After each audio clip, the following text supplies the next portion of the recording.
अस्सलामुअलैकुम मुंहिंजा यूट्यूब साथी, उम्मीद तव्हां ख़ुशि ऐं बाश हूंदा। साथियो, अॼु तारीख़ जे ॿिनि किताबनि सां गॾु हाज़िर आहियां। अॻिते वीडियो में तव्हांखे किताब जो तारीफ़ इन वॻ में कुझु हक़ीक़तूं, कुझु वज़ाहतूं, कुझु ॻाल्हियूं ऐं 2-3 मिंट बर्दाश्त कंदव त महिरबानी न कंदव वीडियो खे स्किप कयो। साथियो, सिंध जी तारीख़ जेका मौजूदु आहे, जेका हाणे वेझर में, वेझर जो मतिलबु आहे त 1900 खां वठी जेका लिखी वई आहे, उहा तारीख़ कुझु बहितर, कुझु सुठी। बाक़ी अॻिली तारीख़ ईअं टिड़ियल पखिड़ियल जेको आहे सो पई आहे, कॾहिं कंहिंजे माण्हू जे हथां, कॾहिं कंहिंजे हथां लिखी थी वञे पई। ऐं असांजी सिंध जी तारीख़ एॾी ज़बरदस्त तारीख़ रही आहे। असां अहिड़ा सुठा माण्हू रहिया आहियूं सिंधी, ऐं जेको आहे सो तारीख़ में सदाईं पुरअमन, पंहिंजे कम सां कमु, पंहिंजे वतन, पंहिंजे पाण खे माण्हुनि खे ठाहिण, वतन खे ठाहिण में सो तारीख़ हिकिड़ी त मूंखे यूट्यूब जी क्राइटेरिया करे हिकिड़ा बंदि आहियूं। सिंध जी तारीख़, सिंध हिकिड़ी पंहिंजी शानदार तारीख़ रखे थी पई, पर असां हिन महिल जेके नसुल आहे, नौजवान नसुल, उहो अलाए छो पंहिंजी तारीख़ खां भॼे थो पियो ऐं हिकिड़ी कूड़ी हथ ठोकी तारीख़ पढ़ी थी वञे ऐं पढ़ाई थी वञे, पढ़ी थी वञे पई। उहा की तारीख़ जेका असांखां गुम थी वई आहे, असांखां गुम कई वई आहे, असांखे उहा कोन थी पढ़ाई वञे। ऐं हीअ जेको आहे सो जेके लिखनि था माण्हू, उहे असांखां कोहे दूरि आहिनि, असां उनखे कोन था पुछी सघूं। तारीख़ूं पढ़णु घुरिजनि, पंहिंजनि माण्हुनि खे पढ़णु घुरिजे, पंहिंजनि माण्हुनि कीअं वक़्तु गुज़ारियो, छा गुज़ारियो, ऐं असां कीअं था गुज़ारियूं।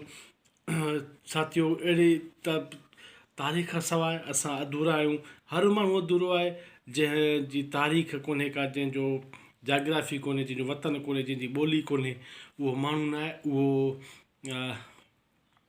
छा उनखे चऊं, जेको आहे सो मां यूट्यूब जी क्राइटेरिया जे करे चुप आहियां।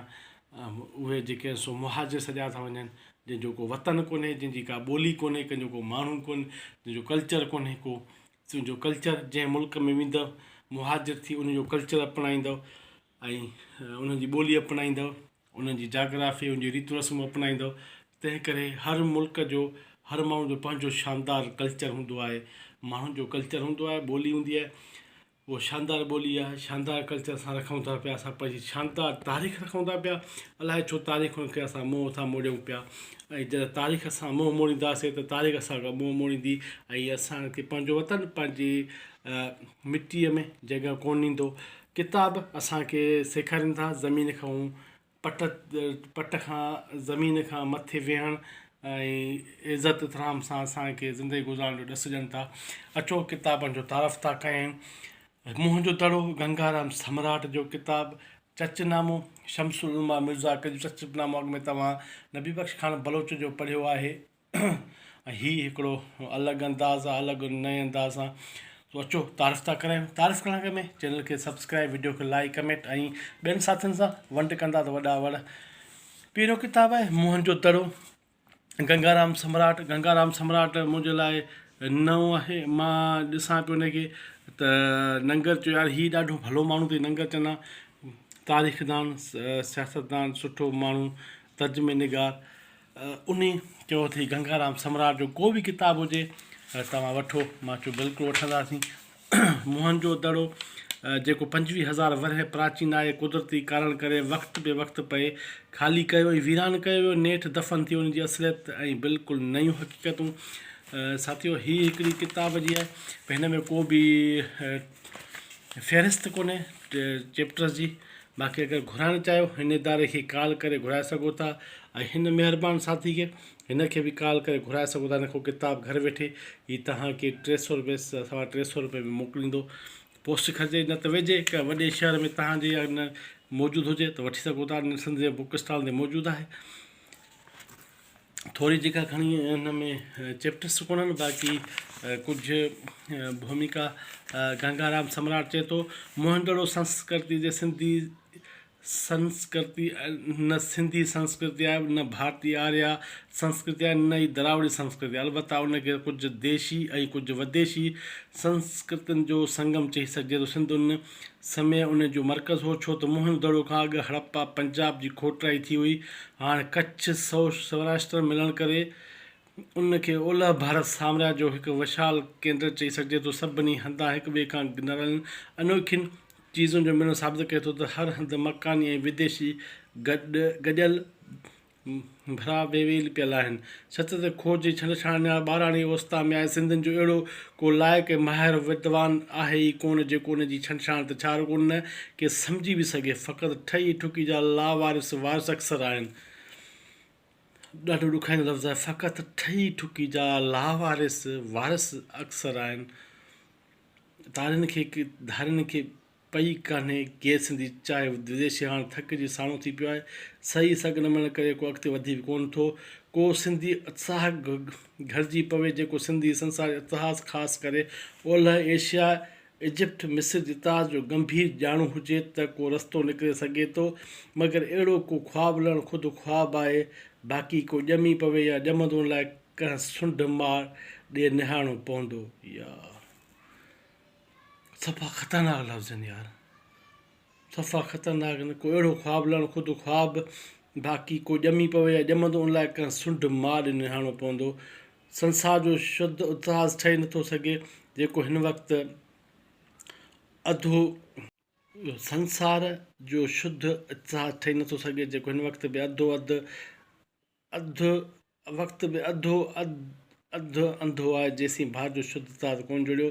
जेको मुनो हिसो ग़लति आहे। भारत जो शुद्ध इतिहास तेसीं जुड़ी नथो सघो जेसीं सिंध जो शुद्ध इतिहास कोन जुड़ियो। त संसार जो इतिहास जुड़े में सिंध जी शुद्ध इतिहास जो हुअणु लाज़मी ऐं बेख़ता सच आहे। मूं इतिहास जे हेठां खां मथे पढ़णु अभ्यास करणु कोन आरंभ कयो आहे, पर मथां खां हेठि लहणु शुरू कयुमि। नेठि जुड़ी ई कमज़ोर आहे, जुड़ ई कमज़ोर आहे त मथे चोटी ते छा मिलंदो। चोटी ते चट ते पट ते का ॾाकण रखण बि का ज़रूरत कान्हे। उन करे मूं मथां खां वठी आरंभ कयो। हेठि लहंदो घुरबल ॾाका ॾिसूं उन तां दज़ साफ़ु कंदो अची पट ते पहुतसि। उहो पट मूंखे सिंध में ई हथु आयो। उन बाद मूं सिंध जी इतिहास ते पकड़ हासिलु करण जी कोशिशि कई। न त सिंध जो इतिहास मुंहुं जी अवाली अभ्यास में कॾहिं बि दख़ल पाए कोन सघियो।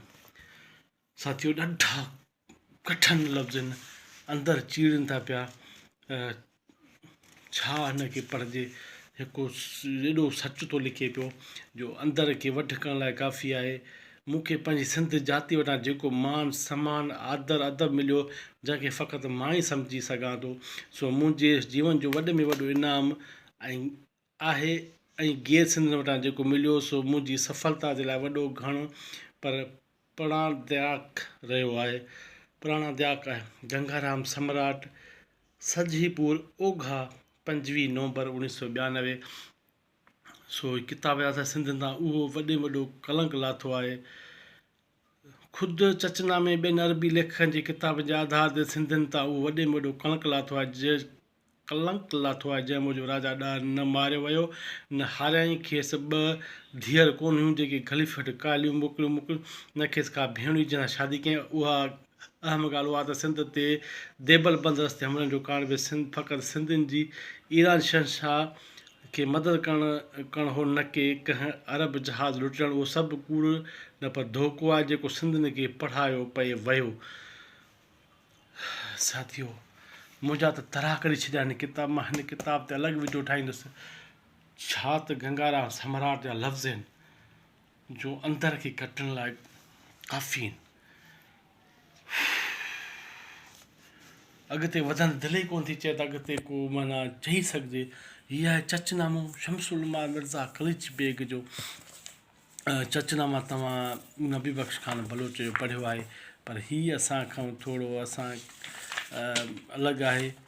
पर घुराइणु चाहींदव हिन जो तव्हांखे ॾस पंधु ॾियां थो पियो। शमसुल उलमा कलिच यूनिवर्सिटी जामशोरो को दोस्त अथव उतां घुराए सघो था। बाक़ी सिंध जी कंहिं बि बुक स्टॉल ते तव्हांखे कोन मिलंदो।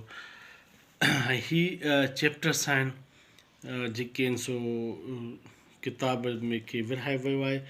चैप्टर्स आहिनि, मुख़्तलिफ़ फ़हिरिस्त आहे। सो तव्हांजे साम्हूं आहे।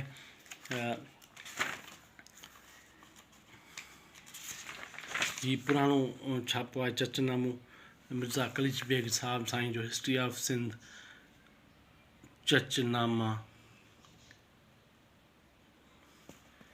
शमसुल मिर्ज़ा किरबेग जो आहे हम सिंधी ॿोली में सिंधी तजवीज़ मौजूदु करण जी कोशिशि कई आहे। वरी असां ख़ासि किताब लिखिया सिंधी तारीख़ चचनामो अली कूफ़ी फ़ारसी में तर्जुमो कयो, जंहिंमें राय साहसी चचो राजा ॾाहर मोहम्मद क़ासिम सिंध हमले उन्हनि जे पुॼाणी ते जो अहवाल ॾियण लाइ मिर्ज़ा कली बेग चचनामो साल 1900 में अंग्रेज़ी में तर्जुमो कयो, जंहिंमें हवाला हाशिया मौजूदु आहिनि। हीउ सिंधी तर्जुमो ॿिनि हिसनि में कयो, जंहिंजो पहिरियों हिसो राय चच जी ज़िंदगी ताईं 1963 ते ॿियो वॾो हिसो कलमी सूरत में ई रहियो। हाणे चेयर तरफ़ां ॿिन्ही हिसनि खे हिकु हंधि गॾु शाया करे रहिया आहियूं। चचनामे मखदूम अमीर मोहम्मद डॉक्टर नज़ीफ़ बलोच वॾो कमु कयो आहे। केतिरा ई ताईं साम्हूं रखी मुतलिक़ शम्स जे नालनि सां अलॻि पढ़णो क़ाइमु कयो आहे, जेको बि हिकु त वॾो आलमाना कमु आहे। सो इहे हिन जा लफ़्ज़ मुंड थोरो क़दीम सिंधी तारीख़ हिंदू राजाउनि जे बाबति अरबनि जी फतह ताईं फ़ारसी किताब लिखियलु आहे। चचनामा तारीख़ मासूमी तहफ़तुल कलाम पोयां बि किताब पहिरियां त वरितल हुआ, उन में घणो अहवाल न हो, तंहिं करे चचनामे जो पहिरें मूं अंग्रेज़ी में तर्जुमो कयो जो सरकारी छपायो ऐं हाणे किन दोस्तनि जी फरमाइश मूजिबि मूं सिंधी में तर्जुमो कयो ऐं सिंध जा माण्हू क़दीम सिंधी तारीख़ जो मुफ़सिल अहवाल मालूम कनि। चचनामो असली अरबी किताब तां फ़ारसी में तर्जुमो कयो आहे।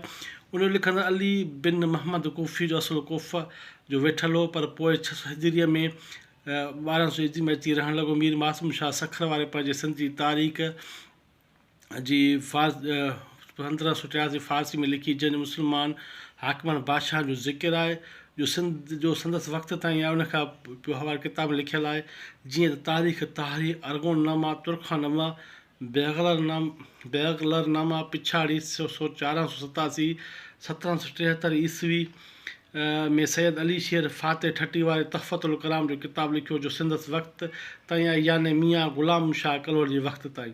किताब जे ॿिनि भाङनि में छपिणो आहे। पहिरीं नंढो भाङो फ़क़ति चच जी राह ज़िंदगी आहे, बाक़ी ॿिए भाङे में अचिणो आहे। साथियो ही 1923 असांजे मिर्ज़ा कलीज बेग हीउ जेको आहे सो चैप्टर्स आहिनि। मां वधी नथो सघां अॻिते, मूंखे जेको गंगाराम सम्राट जो किताबु जंहिं मूंखे टांडा ॾेई छॾिया भउ, हीउ चचनामो मिर्ज़ा कलीज बेग साईं जो लिखियलु माफ़ कजो, हीउ जेके आहिनि सो चैप्टर्स आहिनि जेके तव्हांखे अगरि सम्झ में अचे थो त वठो, नथो अचे त तव्हांजी दिलि आहे। राजा राणा आहियो, मुंहिंजो कमु आहे इंफॉर्मेशन ॾियणु, वधीक तव्हां धणी आहियो, दिलि कढे त वठो, न वठो त तव्हां ॾे बि ख़ैरु, मूं ॾे बि ख़ैरु। साथियो हीउ सिंध जी तारीख़ जा ॿ शानदार किताब, वठणु चाहियो पढ़णु चाहियो ॾस पंध ॾेई छॾियो आहे। वेंदे वेंदे वीडियो खे लाइक, चैनल खे सब्सक्राइब ऐं ॿियनि नेटवर्क सोशल नेटवर्क ते संग सां वंड कंदव त तव्हांजा वॾा वॾा थींदा।